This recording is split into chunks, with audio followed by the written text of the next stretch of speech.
ചെന്നൈയിൽ നടൻ ആര്യയുടെ വീട്ടിലും സ്ഥാപനങ്ങളിലും ആദായനികുതി വകുപ്പിന്റെ പരിശോധന നടക്കുകയാണ്.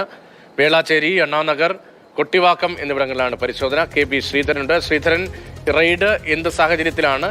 മറ്റു വിവരങ്ങൾ എന്താണ്? രതീഷ്, ആര്യയുടെ കുടുംബവുമായി ബന്ധപ്പെട്ട ബിസിനസ്സുകളിൽ ആദായനികുതി വകുപ്പ് വെട്ടിപ്പ് നടന്നിട്ടുണ്ട് എന്നുള്ള കണ്ടെത്തലിനെ തുടർന്നാണ് ഈ പരിശോധനകൾ നടക്കുന്നത്. ഏറ്റവും പ്രധാനമായിട്ട് ഒരു ഹോട്ടൽ ശൃംഖലയുണ്ട് ആര്യയുടെ കുടുംബത്തിന്റെ പേരിൽ. സീഷൽ എന്ന പേരിലുള്ള ഹോട്ടൽ ശൃംഖലയാണ്. ഇതിന്റെ വേളാച്ചേരി, കൊട്ടിവാക്കം, അതുപോലെ തന്നെ അണ്ണാനഗർ, 1000 ലൈറ്റ് തുടങ്ങിയ ഭാഗങ്ങളിലുള്ള പ്രദേശങ്ങളിൽ റെയ്ഡ് നടക്കുന്നു. ചെന്നൈയിലുള്ള വസതിയിൽ റെയ്ഡ് നടക്കുന്നുണ്ട്. ചെന്നൈയിൽ മാത്രം 5ഇടത്ത് റെയ്ഡ് നടക്കുന്നുവെന്നാണ് വിവരങ്ങൾ. കേരളത്തിൽ നിന്ന് ഉൾപ്പെടെയുള്ള ആദായനികുതി വകുപ്പ് ഉദ്യോഗസ്ഥരൊക്കെ ഇതിൽ പങ്കെടുക്കുന്നുവെന്നും വിവരം ലഭിക്കുന്നുണ്ട്. മറ്റൊരു കാര്യം, കേരളത്തിൽ തലശ്ശേരിയിൽ ആണ് ആര്യയുടെ വേരുകളുള്ളത്. അവിടെയും പരിശോധനകൾ ഉണ്ടോ എന്നുള്ള സ്ഥിരീകരിക്കാത്ത വിവരങ്ങൾ കൂടി പുറത്തു വരുന്നുണ്ട്. ഏതായാലും ഈ പരിശോധന ഇന്ന് രാവിലെ മുതൽ തന്നെ ആരംഭിച്ചു.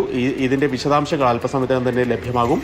ഏതായാലും ഹോട്ടൽ ബിസിനസ്സുമായി ബന്ധപ്പെട്ട് നികുതി വെട്ടിപ്പ് നടന്നിട്ടുണ്ട് എന്നുള്ള കണ്ടെത്തലിനെ തുടർന്നാണ് ഈ പരിശോധന എന്നുള്ള വിവരം മാത്രമാണ് ഇപ്പോൾ ആദായനികുതി വകുപ്പിൽ നിന്ന് പുറത്തു വരുന്നത്.